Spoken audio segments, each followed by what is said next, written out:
Hey guys, this is Mark and Michelle, episode 9, I think it is. I think it's 9, yeah. We've been getting ready for a vacation. We're leaving in the morning, so we just got haircuts, and we were like, oh, we don't really have time to do this, so we're just going to pop in. We're going to do a flash live. All right. And we'll just make quick work of talking about how we met. I'm going to probably tell the whole story, but I'll try to keep it short.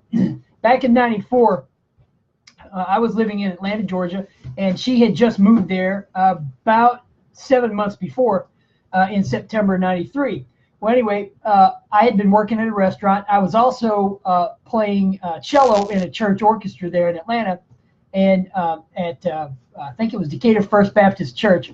And she happened to know some musician friends. She was managing a music store close by. Yeah, and they were Army guys. Yeah, and they knew, and they were all musicians. They knew her. Cat things happening. Right, and so they introduced her to the same orchestra I was playing in. So then later that Sunday, this is about 3 weeks before Easter of 94. So 3 weeks before Easter, she comes in and she plays trombone. And so my aspy self doesn't really see a person more than, fresh meat. I think that's I know. That's how my brain thought. And so after the music was over, we all sat down in the pews, and the only place left to sit was next to me. So she sat next to me. We hadn't even been introduced, and so we wound up sharing a hymnal because there were a few more hymns during the service. And so after the service, the French horn player Ken, he introduced us and he said, "Hey, you'll like him. He's a pastor's kid just like you." And I went, no. Right. Well, I didn't really know pastors' kids. I just knew me, and so we didn't actually see each other. Yeah, we kept missing each other. Yeah, I would go and I would miss, and you would go. Yeah, and so for three Sundays we didn't see each other. So the week after Easter, I get a call. Hey, can you talk to your landlady?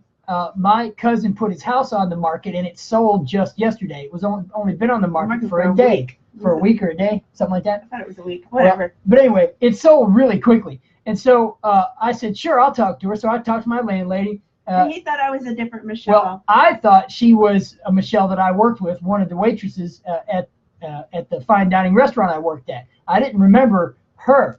And so after the landlady talked to her, again, they worked it all out, and she moved in the following Wednesday. He was like, oh, her! Well, at 9 in the morning, I hear car doors slamming, and I hear people giggling and laughing and this kind of stuff, and I look out the window, and I see her, and I'm go, oh, that Michelle. So there's a cat in here. There's a cat in the bag? Yeah. There we go. Okay.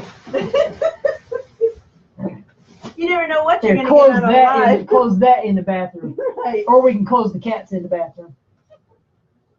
Don't eat any of those bags, crazy guys. All right. Go ahead. So anyway, so I said, oh, that Michelle. Anyway, they got all their stuff moved in. This is about 9 o'clock on that Wednesday morning. They got all her stuff moved in, and we sat at the counter for about 2 or 3 hours talking. Well, she was listening to every word I said, which I thought was unusual because nobody ever listened to me. He said a lot of words, and he was smart. Well, I said a lot of words, and I was pretty smart. So, I had that going for me, and she thought it was cute too, but only found that out later on. And he cooked for me. Yeah, I did. And the first he asked me if I liked garlic. Yeah, I asked her if she liked garlic, and the first dish I cooked was a northern Italian dish that was frankfurters in butter and garlic and Parmesan cheese tossed with pasta. And it was actually real garlic, but she had never had any contact with real garlic. I thought you meant garlic powder. Right, no. And so it was real garlic cloves chopped up, and she bit into it, and it was crunchy. And she was like, ew, what's this crunchy stuff? I said, that's garlic. So she was learning Don't tell food. my mom. No, right, exactly. And so she was learning food. She had just come back the previous year, being in Europe for a month with the International Wind Youth Orchestra. Youth Winds. And so, that was only a week. I just stayed 3 more. Oh, I thought it was a whole month. Mm-mm. Okay, but anyway, so she was in Europe for a whole month, and so she had gotten some European food and this kind of stuff. So It prepped me for Mark. it did, and so we talked about coffee, and she liked that because she had never liked coffee until she went to Europe. Yeah. And they had really good I coffee had there. coffie everywhere I went just to try it. Yeah. It was And good, so too. it was excellent coffee, so I made good coffee, espresso, and so she liked that. So that was another thing I had going for me. And but anyway, for the next week, we sat up every night, all night long, until she had to go to work in the morning at 10, talking.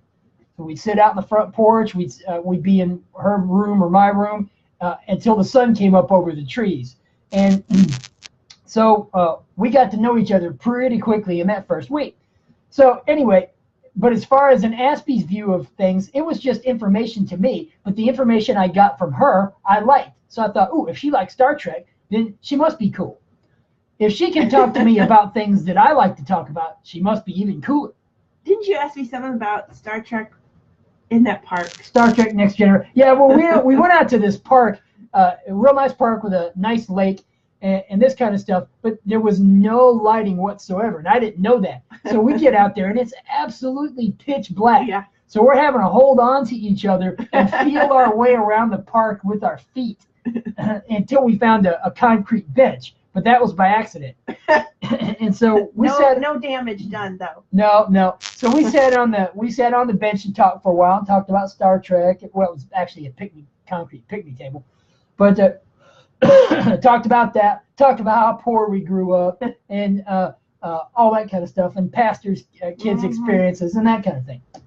And so it was all information to me, and me being an Aspie at that point, I loved information. So we talked about.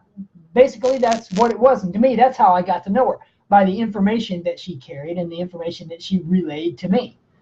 And so, but for her, she thought I was a fairly extreme person because I could go from one extreme to another really quickly. And so I just thought you were cute. Well, you did. And that had that going for me, too.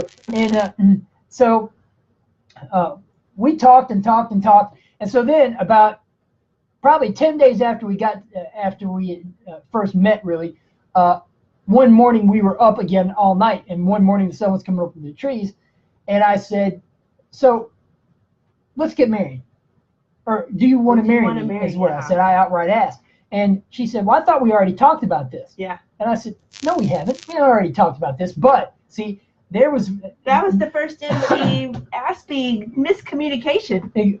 Well, anyone that we knew of. Yes. And so, see, she had communicated that with her emotions by liking me. And at that point, I was very, very emotionally centered. Right, and emotionally involved with me, but I didn't know it. And so, we hadn't actually explicitly talked about it. So, to me, we hadn't talked about it. And so she says, "Well, of course I will." And so, after, let's see, it was about a month and a half after that, we went down to the courthouse. But I had to talk you into it. Well, I wanted to, but you had to talk me into it. But I've always been a fearful person, and I'm still working on that. But I wanted to get married, and but things happened so quickly, I didn't know how to adjust very well. I was that tornado. She's always been a tornado. And so so about a month and a half after that, about 2 months after we knew each other, we went down to the courthouse on a Friday afternoon. We got down there 15 minutes before they were going to stop marrying people. I had worked the busiest lunch at the restaurant that day, so I was all sweaty. He was nauseous. He was so well, it was a hot July day in Georgia. And so we finally got down to the Decatur courthouse and in DeKalb County. And we ran in there, and the maid of honor was a Russian violin maker, and my best man was his girlfriend. Now, that sounds crazy, but it was actually fun. And the maid of honor, we had to get married in a hallway because all of the courtrooms that day were filled with divorce cases. And so the judge, he he came out and married us in the hallway, but the maid of honor, he couldn't stop giggling. And so he was giggling so loud, the judge had to shush him a bunch of times. And the best man, she was real quiet and very supportive. Yeah. And so anyway, we got married, and Michelle Something Blue was a blue rubber band, and Something Borrowed, I don't remember what that was. The hat. The hat. And then her bouquet was one big sunflower. No, it was 3 or 4. 3 sunflowers. Something okay. like that. Well, you're gonna have picture. Well, I know. You're gonna have to show the picture to prove me wrong. And so, anyway, after that, we had a 3-day honeymoon in Helen, Georgia, and we drove up there. It was about 2 hours away up in the mountains. We get up there. It's really stifling hot and humid, and so we looked for a hotel room. We didn't plan any of this. No, really. We didn't plan. We just flew by the seat of our pants. And we get up there, we're looking for hotel rooms, and we find out there's a softball convention in town. It's a tiny town. It's a tiny mountain town that looks like a German alpine town, Yeah. so I'm not sure why a softball convention met there. Because it was cool. Oh, I mean, as in awesome. Well, it was. So we finally found a spot, and we went out. I think we walked around the town a little bit, and then we came back, and we spent the next 2 days watching I Love Lucy reruns and Dick Van Dyke and old TV, and generally enjoying ourselves because it was our 3-day honeymoon. Because then on Monday we had to be back, or and go to work. It might have been Tuesday. I don't know. It's But too long ago. it was. Well, it's been 24 years. It'll be 24 years in July. Wow. I know, right? 24. To an autistic person for 18 of those. 18. Right? And how many to an NT? Oh, if you don't count all the recovery, 18. if you don't count all the recovery, then I would say just the past year or a few months, since January or so. But anyway, we were going to talk about smiling too. Well, we're going to talk about smiling too. When I was in Aspie, I would smile if I felt that it was expected, like for a picture or something else. But other than that, it just wasn't normal and natural for me to smile.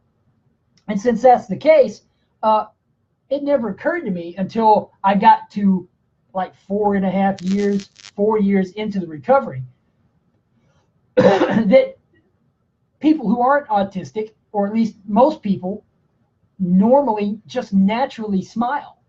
Yeah. I mean, you can have thoughts that make you smile. The thought of a person can make you smile. I remember the first time that happened, and I remember coming home and telling Michelle, I said, I thought about you, and I couldn't help but smile. That was cool. Yeah, and that's how unusual smiling was. But just the thought of her made me smile. And I thought that was really cool. But see, now I can think good thoughts of other kinds that make me smile too. That didn't used to happen before. And so, in fact, my first thought that made me smile was of Michelle. But then I had to heal more to actually just smile and be happy on my own without it being forced or expected or anything else. It just naturally occurs from the inside now. And because when I was autistic, that did not happen. And while there are pictures of me smiling, it was because it was a picture. So, right. But now smiling is natural and normal and happy, and it just happens. Yeah, it's cool. Yeah, I think it's cool. Yeah. But anyway, that is our Facebook Live for this time So around. we're getting ready to go on vacation, and it's our first one since Mark started the medical marijuana diet. That's true. And just the preparation has been fun. It has. Now we're hot and sweaty and stuff from working today. Yeah, and it's been 80-something degrees here in Oklahoma City, and humid, which is unusual. And as an Aspie, when we went on trips, I always had my face buried in a book, and so she had to pester me. Ooh, look at that! Look at that! Look at that! Ooh, look at that! Unless it was something historical that I was already interested in. Yeah. And so now this is going to be my first real vacation healed of autism. And now it's going to be a really fun experience just to see how I react to being somewhere new, because we're going to New Orleans. Mm-hmm. I've never been there before, and she hadn't either. I was 3. 3, it doesn't count. So we're going to... and then we're going to the beach. And then we're going to the beach. Pensacola. And this is the first time I've been to the beach without autism. Yes. So, I'm excited to see how he reacts. Yeah, and I'm excited to see how I react. So anyway, we won't be doing a Facebook Live next week because we'll be driving back. But unless we do a surprise one in the car. Well, we might be able to. We probably could fix that. And I could drive, and you could, So, but anyway, we won't be doing one next week unless it's a surprise one. But then we'll be back the following week with another Facebook Live. But good to see you guys. Bye. Watch our show and have fun.